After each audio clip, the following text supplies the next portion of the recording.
This morning on DC News Now, Virginia votes. What you need to know as early primary voting begins. A hotter end to the week with highs in the mid to upper 80s. We're keeping an eye on the weekend storms too. Meteorologist Jackie Layer has the latest timing. Safe streets ahead of prom season. Parents urging teens to make smart choices. If you make the safe ones, you don't have to have a memorial. In this Virginia classroom, getting fishy. Teachers giving kids hands-on lessons about caring for the environment. The ride comes to an end in Prince George's County. Why Six Flags is closing its doors. You're watching the station covering all of the DMV. This is DC News Now.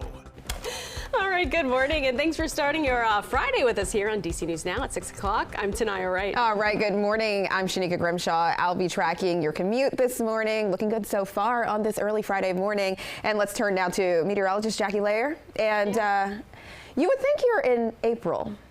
Because of all that rain. Yes, I mean, we're going to be tracking some more wet weather. We do need it, though. The new drought monitor that was released yesterday, we still have a lot of the region considered in severe drought. So we'll take all the rain that we can get. So we're going to be watching for more of that wet weather, really, especially as we look towards tomorrow afternoon. And some of those showers and thunderstorms tomorrow could be on the stronger side, too. So stay weather aware. Out there this morning, a couple sprinkles. Those are continuing to fade away across western Maryland. But aside from that, tracking the dry conditions for now. We do have those temperatures in those 60s to low 70s for parts of the region. We're just shy of 70 in DC, lower 70s for Fredericksburg, 60s, those low to mid 60s up and down the I-81 corridor. So a warm start this morning, warming up pretty quickly though. Later this morning, we should be already into those lower 80s by 11 a.m. By 3 p.m., a bit breezy. We could see that stray thunderstorm bubbling up with temperatures back in those mid upper 80s later on this afternoon for your Friday. But more details on that weekend forecast coming up. But Shanika's back, the latest for that Friday morning commute. How's it shaping up this morning? All right. Hey, Jackie. So let's head out to Montgomery County here. Inner and outer loop right near Seven Locks Road.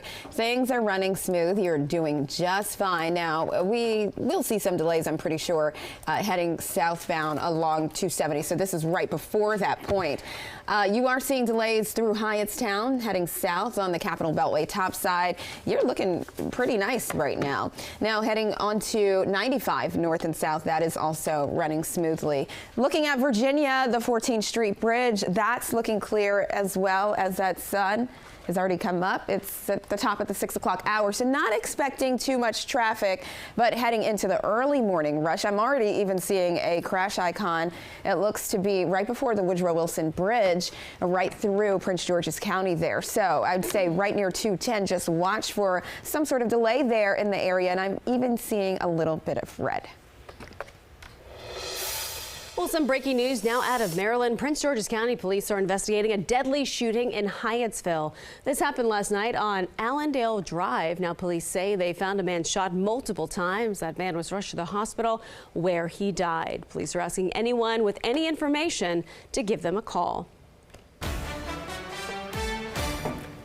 And DC News Now is your local election headquarters. Early voting starts today in the Commonwealth as Democrats look to find their candidate to replace Lieutenant Governor Winsome Earle-Sears. Yeah, DC News Now's Yamarie Sase. She is live at one of the polling sites this morning. Good morning, Yamarie. Yeah, good morning. Well, polls don't open up for another couple hours. They do open up at 8 a.m. this morning, and Virginians have the opportunity to cast their ballots when it comes to the Democratic primaries as they try to retake some of these statewide seats. Now, here's what exactly is on your ballot. Now, for Democratic primaries, Representative Abigail Spanberger has already secured the nomination for governor, and her opponent will be current Republican Lieutenant Governor Winsome Earle-Sears. And that's for Lieutenant Governor seats, Democrats with 6 nominees on the ballot vying to face current Republican nominee John Reed. Now, they are former Richmond Mayor LeVar Stoney, Prince William County Board Chair Babur Lateef, State Senator Aaron Rouse, who represents Virginia Beach in the 22nd District, former federal prosecutor and Georgetown University law professor Victor Salgado, State Senator Ghazala Hashmi, who represents the 15th District, which parts is Chesterfield and Richmond City, and former labor union leader and employment attorney Alexander Bastani. Now, when it comes to the race for Attorney General, there are about 2 candidates on the Democratic side, which is Enrico County Commonwealth Attorney Shannon Taylor and former Norfolk Norfolk State Delegate Jay Jones, and they're vying for the opportunity. One of them will actually face incumbent Jason Miyares. Now, Fairfax County has about 3 early voting locations. Their times do vary, so you can definitely find that on our website, dcnewsnow.com. And Election Day will be June 17th. We're now reporting live in Fairfax County. I'm Yamarie Sase, DC News Now. Thank you, Yamarie. Well, the Republican Party of Virginia issuing a statement on the state of the election. It says in part, the Republican Party is committed to uniting behind a Republican nominee and winning on November 4th, adding our focus remains on the future and we will dedicate every effort to supporting our nominees and making the case for why Virginians need more common sense conservative leadership. Meantime, businesses in Northern Virginia saying things are not really great right now. A new survey finds the majority are pessimistic about the region's economy. Now, the survey from the Northern Virginia Chamber and Pinkston's finds 59% of business leaders think the region's economy will decline in the next 6 months. They cite the federal layoffs plus inflation and tariffs. One small business owner in Reston says it has been tough to navigate through more difficult times. A resilient business owner. However, I've already been through COVID and we've had to pivot, and pivot many times over. The survey also found that just 12% of business leaders expect to hire new people anytime soon. All right, it's an end of an era. Sad day for some people. Six Flags in Bowie, Maryland, announcing the park will close at the end of the season. The company just made the announcement yesterday. They called it a difficult decision. Six Flags CEO says the 500-acre park will be marketed for redevelopment, and the park's final day will be on November 2nd. In a statement, Prince George's County Councilwoman Walla Belgay says in part, while this news is difficult, it is also a pivotal moment for us to reimagine what comes next. She also adds the council will push for high-quality community-centered development that honors the legacy of this site while creating new opportunities for economic growth, jobs, and recreation. And more than 5 million Americans who defaulted on their student loans will have to pay them pretty soon. It is the first time the federal government is going after borrowers since the pandemic. Now the directive starts Monday. A defaulted loan is a loan a borrower has not made payments on for nearly 9 months. Now, according to the Department of Education, more than 42 million borrowers still owe more than $1.6 trillion in student debt, and only 38% of borrowers are paying back those student loans. And a local union representing restaurant workers say recent votes to unionize have not been recognized by a popular restaurant group in D.C. Their allegation centers on Star Restaurant Group. Members of Local 25 met at the Occidental Restaurant near the White House. They say a majority of staff at several D.C. sister restaurants owned by Star Restaurants recently voted to unionize, but they say owners are not on board. That union is now applying more pressure, and we reached out to Star Restaurants for a comment but did not hear back. And more protests happening in the district. Demonstrators shouting their messages as they marched towards the White House yesterday. We are so upset with the 100 days that Trump has ruined our democracy. They're enjoying making immigrants suffer. They're enjoying making people be afraid to leave their homes. Now the protest, part of a nationwide day of action. It comes just one day after the president celebrated his first 100 days in office. And this morning, D.C. officials sounding the alarm over possible Medicaid cuts in the district. Mayor Muriel Bowser says Congress is attempting to cut D.C.'s federal medical assistant percentage, or FMAP. That percentage determines how much the federal government contributes to Medicaid. Currently, D.C.'s rate is at 70%, and Congress is considering slashing it to 50%. Local officials say that could be a $2.1 billion loss for district hospitals, universities, and community organizations.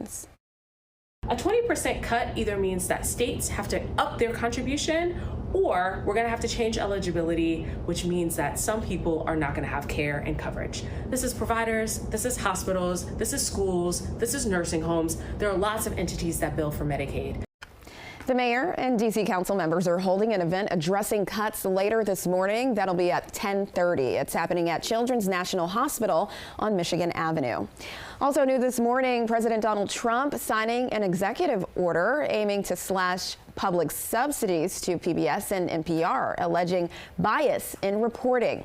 The order instructs federal agencies to seize federal funding and get rid of indirect sources of public financing. It's the latest move by the Trump administration to control institutions whose actions he disagrees with, cutting off hundreds of millions of dollars in fundings to artists, libraries, and others through takeovers of the Kennedy Center and the National Endowment for the Humanities.